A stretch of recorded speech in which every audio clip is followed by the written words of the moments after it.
Hey, 1,480 calories today. Started off with a couple of baby bells on the school run, then got home and had a mug cake and forgot to film it, but that is the empty pot.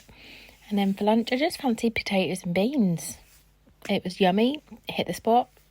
Then had a cup of tea. I'd already had 2 coffees by this point as well. And then had a tea cake, delicious. And then I made falafel and black beans.